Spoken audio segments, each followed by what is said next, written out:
ఒక విశ్వాసాన్ని నింపడానికని వచ్చి మొదటి సంవత్సరంలోనే 2 లక్షల ఉద్యోగాలు ఇస్తామని చెప్పి నమ్మబలికి సరిగ్గా 9 నెలల కిందట ఒక డ్రామా చేసి ఆనాడు తెలంగాణలోని నిరుద్యోగ యువతను రెచ్చగొట్టి కేసీఆర్ ప్రభుత్వం 10 ఏళ్లలో ఉద్యోగాలు ఇయ్యలేదు అని దిక్కుమాలిన అబద్దాలు ప్రచారం చేసి ఆనాడు తెలంగాణలో యువత ఓట్లు వేయించుకొని గెలిచినారు. పత్రికల్లో ఫుల్ పేజీలు జాబ్ క్యాలెండర్లని అడ్వర్టైజ్మెంట్లు ఇచ్చినారు. అక్రమ సంపాదనతో ఫలానా రోజు ఫలానా పరీక్ష అని ఊదరగొట్టే ప్రకటనలు ఆ రోజు ప్రతి పత్రికలో పుంకాలుగా గుప్పించినారు. ఒక్కసారి కాదు 10 సార్లు ఇచ్చినారు. ఇవాళ నేను అడుగుతున్నా Mister Rahul Gandhi, where are the 2 lakh jobs you promised? నువ్వు ప్రామిస్ చేసిన 2 లక్షల ఉద్యోగాలు ఎక్కడ పోయినాయి? రాహుల్ గాంధీ గారు, క్యాలెండర్ లో తారీఖులు మారుతున్నాయి. 8 నెలలు నిండా వస్తా ఉంది. నువ్వు చెప్పినావు మొదటి సంవత్సరంలోనే 2 లక్షల ఉద్యోగాలు అన్నావు. జాబ్ క్యాలెండర్ ప్రకటిస్తుంది నా ప్రభుత్వం అన్నావు. ఏది అని అడిగినాం. ఇప్పటి వరకు అతిగతి లేదు. ఇవాళ దొంగ చాటున స్టేట్మెంట్ అంటూ ఇవాళ ఏదో రాసుకొచ్చి మళ్ళొక్కసారి తెలంగాణ యువతను మభ్యపెట్టడానికి బయట ఎక్కడ నిలదీస్తారో, కాంగ్రెస్ వాళ్ళు కనబడితే ఎక్కడ తంతారో. మరి క్యాలెండర్ లో తారీఖులు మారుతున్నాయి. ఏది నీ జాబ్ క్యాలెండర్, ఏది నీ 2 లక్షల ఉద్యోగాలని చెప్పి తంతారేమో కాంగ్రెస్ నాయకులని చెప్పి ఇలా 4 కాగితాల మీద 4 డేట్లు రాసుకొని ఇగో ఫలానా నెలలో ఫలానా నోటిఫికేషన్ అని చెప్పి అడ్డగోలు జమాబందీ ఏది పడితే అది రాసుకొని వచ్చినారు. మేము అడిగింది ఒకటే వారిని, నువ్వు కనీసం నువ్వు చెప్పిన 2 లక్షల ఉద్యోగాలు నిజమైతే నీ జాబ్ క్యాలెండర్ లో కనీసం 2 ఉద్యోగాలు కూడా నువ్వు చెప్పలేదు. కేవలం ఏదో గంపగుత్తగా ఫలానా నెల అని చెప్పి మళ్లీ మభ్యపెట్టే విధంగా నువ్వు పెడతా ఉన్నావు. మాకు చర్చకు అవకాశం ఇవ్వమని కోరినాం. ఇంతకు మించిన ప్రాముఖ్యత కలిగిన అంశం ఏముంటదండి? అసెంబ్లీకి 30-40 లక్షల మంది యువతకు వారి భవిష్యత్తుకు పోటీ పరీక్షలకు ప్రిపేర్ అవుతున్న చిన్నారులకు సంబంధించిన అంశం కంటే శాసనసభకు ఇంతకంటే ఏం ప్రాముఖ్యమైన అంశం ఉంటుందని మేము స్పీకర్ గారిని అడిగితే 2 లక్షల ఉద్యోగాలు అన్నారు. కానీ 2 నిమిషాలు కూడా మైక్ ఇయ్యలేదు. 2 నిమిషాలు మైక్ ఇవ్వండి స్పీకర్ గారు. ప్రభుత్వం పారిపోతున్నది, 2 లక్షల ఉద్యోగాలను మోసం చేసింది గతంలో, మళ్లీ జాబ్ క్యాలెండర్ అని చెప్పి డ్రామా చేస్తున్నదని చెప్పి మేమందరం కూడా స్పీకర్ గారిని చేతులు జోడించి అభ్యర్థించినాం. స్పీకర్ గారు కనీసం 2 నిమిషాలు మైక్ ఇవ్వలేదు. ప్రభుత్వం పారిపోయింది.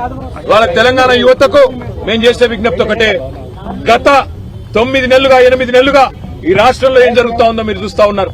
మిమ్మల్ని అందరినీ రెచ్చగొట్టి, మిమ్మల్ని అందరినీ ఉసిగొలిపి 2 లక్షల ఉద్యోగాలని చెప్పి మాయమాటలు చెప్పి గ్రూప్ 2 పోస్టులు 2000 చేస్తామని చెప్పి, గ్రూప్ 3 పోస్టులు 3000 చేస్తామని చెప్పి, గ్రూప్ 1 లో 1:100 నిష్పత్తిలో పిలుస్తామని చెప్పి, మెగా డిఎస్సీ చేస్తామని చెప్పి, జీవో 46ను సవరిస్తామని చెప్పి ఏది చేయకుండా మళ్ళొక్కసారి జాబ్ క్యాలెండర్ పేరిట మభ్యపెడుతున్నందుకు స్పీకర్ ను మేము అభ్యర్థించినాం. ప్రభుత్వాన్ని మేము నిలదీసినాం ఈ రోజు. కానీ మాకు మైక్ ఇవ్వలేదు. ఇవ్వకపోగా ఏం చేస్తుంది ప్రభుత్వం? మా పార్టీ నుంచి ఇవాళ పార్టీ మారి అనర్హత వేటు ఎదుర్కొంటున్న ఒక ఎమ్మెల్యే, ఆయనకి ఇవాళ మైక్ ఇచ్చి మా గౌరవ శాసనసభ్యులను ఒక గౌరవ సభలాగా నిన్న హరీష్ రావు గారు చెప్పినట్టు అక్కడ మళ్లీ దుర్మార్గమైన పదజాలం, ఇష్టం వచ్చిన మాటలు, ఇష్టం వచ్చిన బూతులు. నేను ఆయన మాట్లాడిన మాటలు నా నోటితో నేను చెప్పలేను. మా అక్క లక్ష్మక్క అయితే పరిగెత్తుకుంటూ వచ్చింది, మనం ఇక్కడ ఉండొద్దు సార్ వెళ్ళిపోదాం, ఇట్లాంటి చిల్లర బజారు భాష మాట్లాడే కాడ ఎందుకుండాలి మనం అని చెప్పి మమ్మల్ని అందరినీ బయటికి, మేము వినలేదు నిజానికి అక్కడ మైక్ లో తను విన్నది కాబట్టి మమ్మల్ని అందరినీ బయటికి తీసుకొని వచ్చింది. అంటే రేషం గల్ల తెలంగాణ బిడ్డలు ఎవరు ఇవాళ ఆ సభలో అలాంటి చిల్లర బజారు భాష ఏదైతే ముఖ్యమంత్రి నుంచి మొదలు పెడితే దుర్మార్గమైన మా పార్టీలో గెలిచి ఆ పార్టీలో ఉన్న ఎమ్మెల్యేలు వాడుతున్నారో అది భరించలేక తెలంగాణ యువత తరఫున మేము అడుగుతుంటే, తెలంగాణ యువతకు 2 లక్షల ఉద్యోగాలు ఇవ్వాలని మేము అడుగుతుంటే మమ్మల్ని ఆ బజారు భాషలో తిట్టించిన ఈ దిగజారుడు ముఖ్యమంత్రి, ఈ దిగజారుడు దివాలాకోరు ప్రభుత్వాన్ని ఇవాళ అభిశంసించాలి. తెలంగాణ యువత కొట్టాలి. ఎందుకంటే ఎక్కడికక్కడ కాంగ్రెస్ లో నిలదీయాలి. ఏమైంది ఈ 2 లక్షల ఉద్యోగాలను అడగాలి. నేను అడుగుతా ఉన్నా, రాహుల్ గాంధీ దమ్ముంటే రా అశోక్ నగర్, దమ్ముంటే అశోక్ నగర్ కి రా, ఇక్కడికి వచ్చి చెప్పు నువ్వు ఇచ్చిన జాబ్ క్యాలెండర్ కరెక్ట్ అని చెప్పు. రేవంత్ రెడ్డి దమ్ముంటే రా, సెక్యూరిటీ లేకుండా నువ్వు మేమందరం వస్తాం అశోక్ నగర్ పోదాంపా. అక్కడికి వచ్చి ఒక్క పిల్లగాంతో చెప్పి, ఒక్క తమ్ముడితో, ఒక్క చెల్లెతో చెప్పి ఈ 8 నెలల్లో నీ కాంగ్రెస్ ప్రభుత్వం ఒక్క ఉద్యోగం ఇచ్చిందని చెప్పి వాళ్ళతో చెప్పి మేమందరం రాజీనామా చేసి అక్కడనే పెట్టి పోతాం. వాస్తవం ఏంది?